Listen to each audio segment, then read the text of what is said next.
So a friend of mine was calling me yesterday. She called me several times. I did not pick the call. So later in the evening, I called her back. And she was like, where you go when you know they pick calls this morning? I said, I went for a training. She be like, which training you go? Is it your work training? Because she knows I said I want to resign. Where you want to resign? Now you go training again. I said, no, I went for a photography training. Now she said, I thought you know this thing already. I said, yes, I know it already. But I went for another training, like an upgrade. She can't say that, wow, you said, hey, this, you know, she said, so why am I doing this video this morning? I'm not just calling, I can't tell you now what my friend talk. From what she said yesterday, I was looking at things. I am this kind of person that when I put my mind to do something, I do the thing. When I learn something, I learn them well. I learn them. Photography is something that came to me like out of love, likeness. When I was in school then in Our Ladies, worry, whatever, Our Ladies High School. In GSS 3, yes, so we were still wearing dress gown that time. My uncle gave me a camera. In fact, my uncle owned a camera. My mother's younger brother had the camera then. Small camera.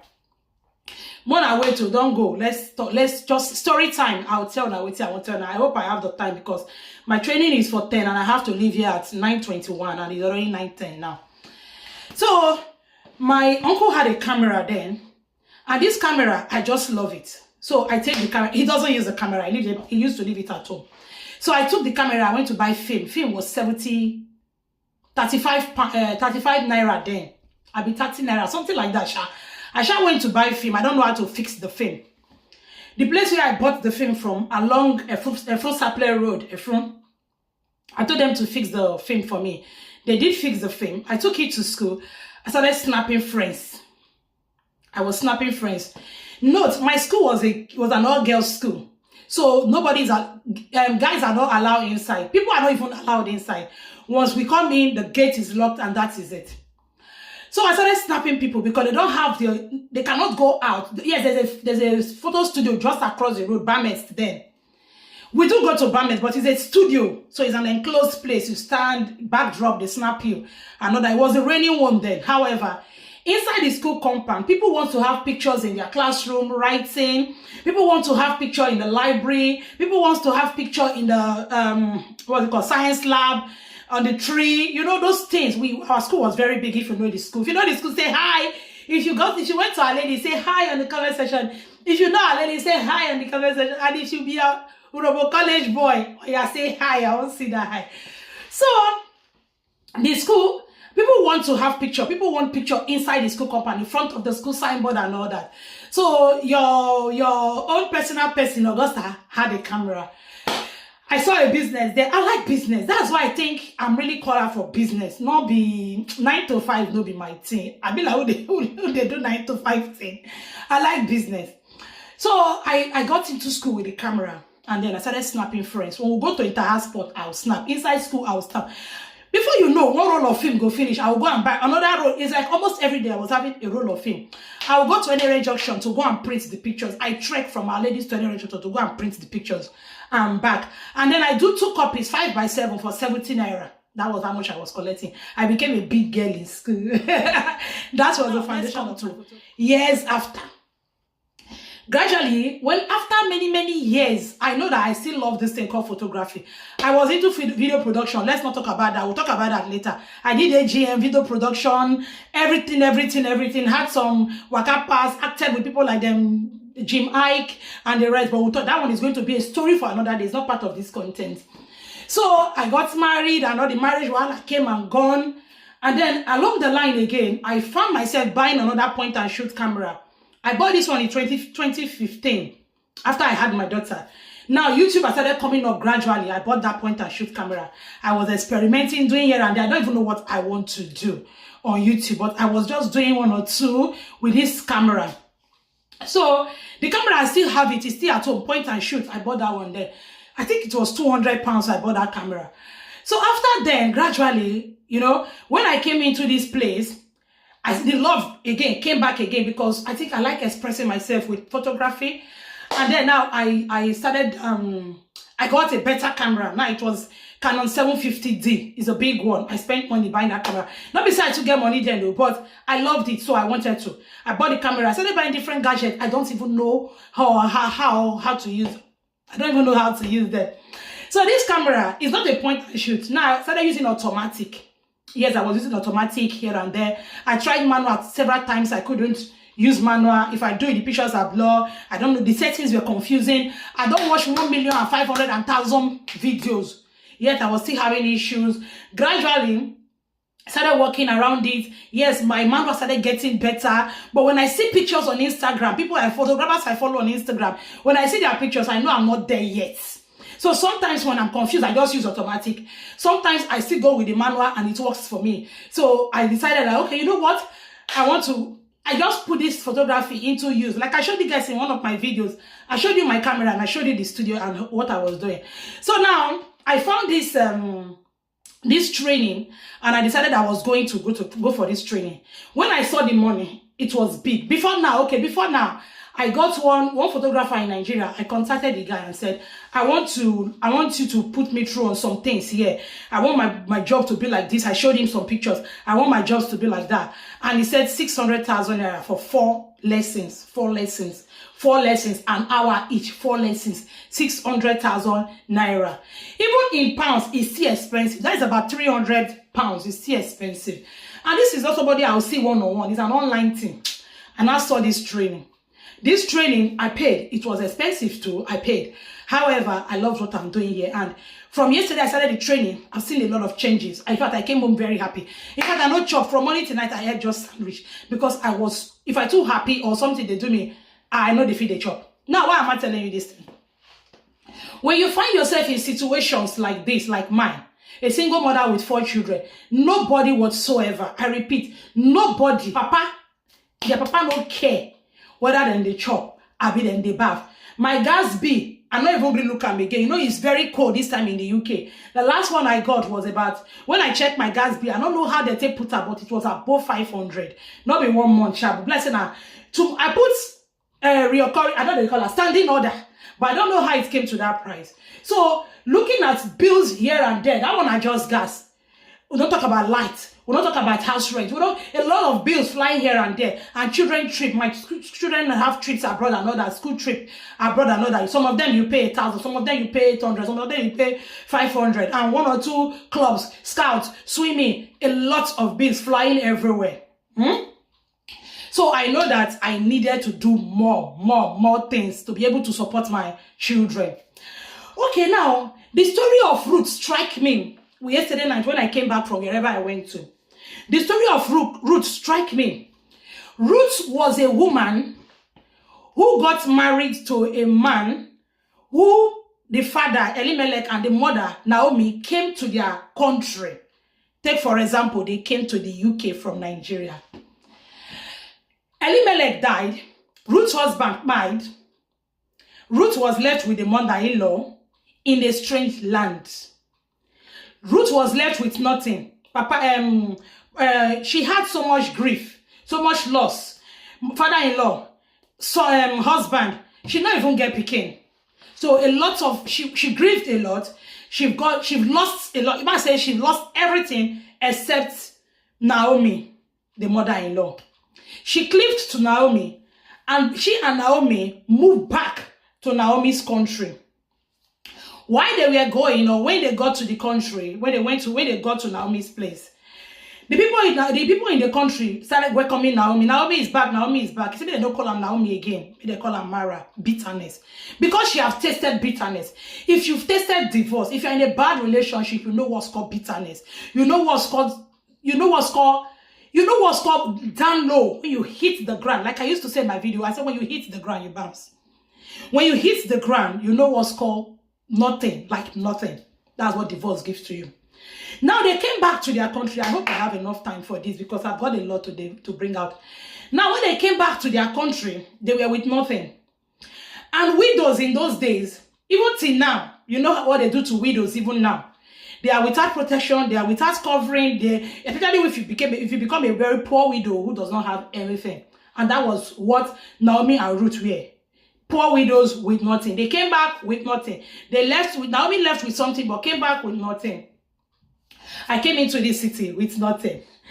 So, Ruth will wake up in the morning and go and pick grains, in that country where they are. In that country, people are allowed, the harvesters, they have a place where they can harvest and pick the grains. They have the other ones they will leave for charity. People who don't have, the poor. It's like the tax that we got today. That's how they help the society. That's how they give back to the society, So Ruth will wake up in the morning, tell the mother-in-law that I'm going out. I'm going to pick those grains to bring back home for food. You have hit the ground. You're poor. Accept it. Your divorce has come as it has come.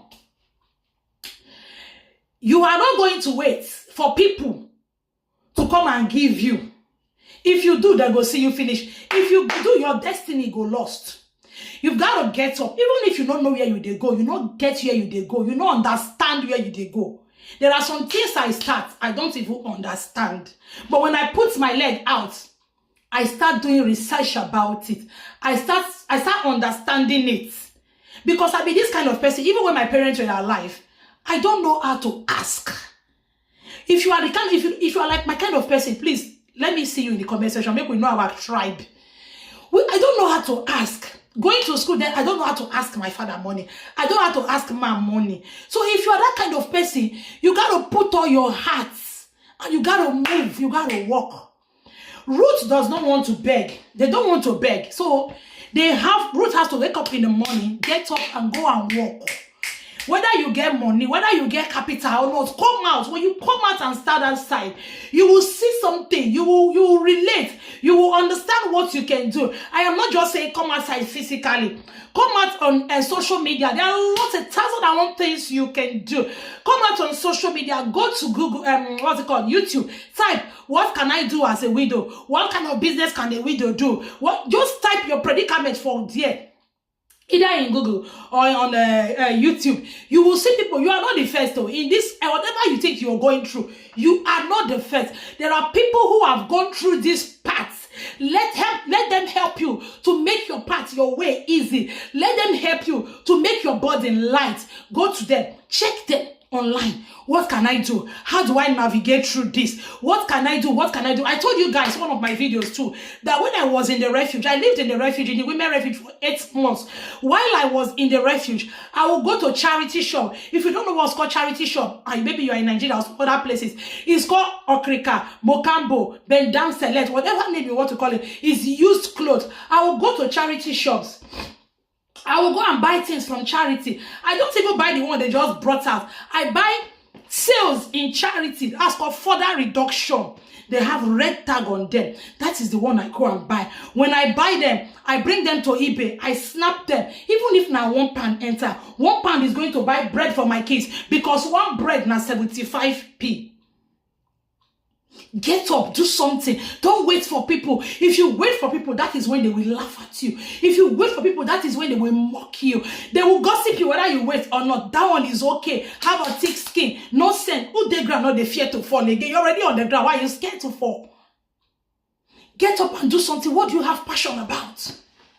What kind of passion do you have? You live in the UK. Oh, you have passion for kids. Where are those mothers who go to work? Maybe you are not working or you cannot work presently. Those mothers who go to work and they need somebody to care for their children. The other people collect £10 per hour, £5 per hour. What happens to you collecting £3 per hour? I did free things. I've said it before in my video. I did, even if this photography, December, I did free photo shoot. I will bring my equipment to their house. I will carry lights, carry this. If you see, I go pack motor full. I go stand stage for your house. I go snap you free pictures.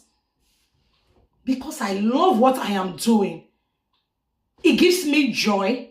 And I want to build a business out of it. Because I know what I am doing. I am good at it. If you come out on social media, maybe TikTok, not say TikTok about should be big children. Maybe TikTok, maybe Facebook, when you start going through, reading comments on what people are saying, I'm not saying spend all your life there. If you know what you're doing there, you know what you're doing there. If I'm on social media, I'm not going to scroll through to see who don't divorce and who they eat and who don't go snap moto and what they are doing in rich, what's it called? Rich Africa, famous rich African, whatever. Do you know that I don't know what's happening to Honey there? People are talking about, except say, I want to talk about that person and I need to do a research about that person, then I can go and check. But I don't spend my time lottery around there doing nothing. No. Get up. Ruth woke up in the morning and Ruth go to the field. She go and start picking stuff. And then one day Boaz came. Now, who is Boaz? Boaz is this rich man. He's a wealthy man. Check him out on Google. Check. Oh, I don't miss this first boss. I'll go with the other one. My car is at the mechanic, so I have to go with boss. Boaz is this wealthy man. He is rich. He has farms. He has servants. He has a lot. You know, he has a lot. Let's say he's a senator. And Boaz is a family redeemer. Who is a family redeemer? In that country then, in their time, when a man buy and the man does not, and the man had a wife and nobody to take care of the lineage and no pikin to take over the name and all that, this family redeemer is the one, the man's relative, maybe brother or whoever, that will marry the widow and then take over their land and maybe just like a husband covers the woman, they have a child, and the child will not bear like Boaz's name. The child will go and bear the woman's husband's name so that the lineage can continue. That was their tradition. It's their business. It's called a family redeemer. Boaz was a family redeemer. However, Ruth does not know. Note, Ruth was a stranger in that land. So Boaz came this day to come and see his workers. And then he saw this woman working tenaciously. He saw this woman working diligently. He saw this woman doing all the nice things. And then he was like, come. Who be that woman? Though she is beautiful, but she is working. She's a slave queen, but she came out to work. She is cool and she's working. She's intelligent and she's working. She's a graduate and she's doing this kind of job. Who is she? Where did she come from? And then the harvester said, oh, that woman, she is called Ruth. She came with Naomi. She is this, she is that. She has been working so much. She has never rested, except for the time. Go and check it out. Go and check it out in the Bible, Ruth chapter 2, I think so. Except for the time that she stopped to rest a bit. She has been working. She just went to take shelter, maybe to drink water, maybe to have lunch, and she went back. You don't know who is looking at you. You they won't cook city. Now you they do cho. You talk from here to here. Time you will spend in growing yourself. You spend that time to be looking at who say and who did not say. You're spending that time to look at who is buying wig and who is not buying wig. You're checking Instagram to see what they are wearing and what they are not wearing. The time you used to grow yourself, you don't know that people are looking at you. Whatever you're doing, even when people are not talking, they are looking at you. They are looking at your character. They are looking at the way you move. Don't think say you they hide. Whatever you're doing, nothing is hidden under the sun. Boaz say, now do this. Don't let her suffer. Give her this, give her that, give her this, give her that. Before you know what was happening. When Ruth came back, we'll talk about mother-in-law Naomi some other time, not now. When Ruth came back, Naomi asked her, what happened? She said, I met a man called Boaz, this, da. Naomi said, that's our family redeemer. With that man, we are not going to suffer again. With that man, life is going to change for us. With that man, we're not going to pick grains on the floor again. With that man, our life will be elevated. We need somebody to take over this lineage. And Ruth, you're going to do something, my daughter. And Ruth said, what is that? Naomi said, come, let me teach you. Who is that person that can teach you that you are keeping malice with? Who is that person that knows how to help you pass through that road that you are thinking you are too big to come down for that person? Who is that person that you are supposed to serve? Who is that person that is supposed to serve, that is supposed to show you the way that will lead to your destiny, but that you are sidelining that person because you think you are too much, you are too big, you are too educated? That person is nothing. Remember, Naomi is an old widow, a woman that people don't just sideline, rich. But Ruth, look at her. Ruth has been with her. Ruth help her. She does the cleaning. She does everything. Who is that woman? Your mother-in-law never near you. You don't already wait for fight. Your mother-in-law never come close to you because you've heard of what other people's mother-in-law are doing. You're already prepared for this woman. As the woman comes, they use eye, they look at. She enter kitchen, you not go let her touch food. You don't know what that woman is holding. You don't know what that woman is holding. It was Esau's mother. You don't know the power of women, though. It was Esau's mother. Jacob's mother that told Jacob, I heard the story. I heard when your father was telling your brother to go and cook this porridge. He wants to bless your brother. You see that blessing, you're going to get it. You don't know the power of some people that God has placed in your life. You don't just know at all. Ruth said, come, my daughter, I will teach you what to do. Ruth said, Naomi, I made a mistake there. I will teach you what to do. Naomi said, wear these clothes, do this, do that. I heard. Those women, they are the ones who goes out. They hear things that we younger people don't hear. They are the ones who have experience. They have seen things that we have not seen. He said, come, let me tell you. I heard that Boaz is going to do this tonight. He's going to do that tonight.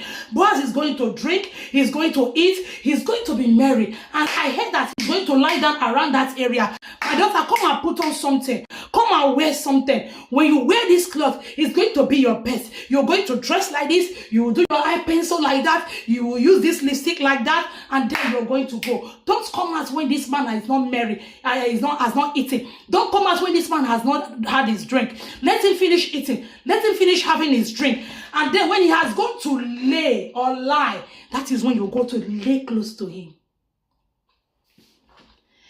Bottom line of the story, because my time is up, I have to go. I don't want to miss my training. Bottom line of the story, at the end of the day, Naomi got married, and Ruth that was a widow, a poor widow without covering, a poor widow that was going to pick food from the floor to eat, a poor widow who eats remnant from people, a poor widow who has no money, nothing attached to her name, got married to a senator, got married to one of the wealthiest men. Go and read about Boaz. You want me to talk about Boaz? If she got married to one of the wealthiest men, people are watching you. My husband do this, my husband do that. You're on social media. Now you the friend all the men for area. People husband not fit pass your front. People are watching you. Not be your own half pass. Because there is no money to feed, then you are out with people's husband. Because there is no money to feed, you have dipped your hands in things that you're not supposed to dip your hands in. Or you you are not the first widow. You are not the first woman to be divorced. You are not the first woman with nothing. You are not the first poor person. Whatever you think you are going through now, people have gone through it before. How did they survive? If you have morals, you will still keep your morals. People are watching. Naomi got married to Ruth got married to one of the wealthiest men in the city. How are you preparing to meet your Boaz? What are you doing? You are sitting down folding your hand. Naomi, Boaz did not just see Naomi, and that same night that she came to lay under, Boaz just started sleeping with her. No, it was not like that. After that day, that was the day Ruth brought her petition before Boaz and said, please, can you come and take over? Can you help my family? That was the day she took her petition, just like the way Esther did. She prepared herself and went to be with the man. But she did not sleep with the man. What are the strategies that you are planning? She didn't sleep with the man on that day. That was the day the man told himself. The man promised Naomi, and he said to Ruth, the man promised Ruth, he said to Ruth, there's a relative that is closer, that is supposed to take over. I am going to see that person. And let me see if he's ready to redeem your family. But if he says, no, I am going to redeem your family, go and read more and see how he did it. And then he married Ruth. But before he married Ruth, Ruth still walked through that season. He was still coming to the farm to work. He was still coming to work with the other women. He still came out to do stuff. You sit down and fold your hands. You won't wear long wig. You won't wear long nails. You won't wear long lashes. But you cannot walk. You cannot do anything. What can you do? Wake up. And how? I'm going to leave you with this message. I'm going to leave you with this thought. I'm going to leave you with this statement. How are you preparing for your Boaz? What are your strategies? What are your plans? What are you doing? I'll see you again. Now I have to run. Have a lovely day.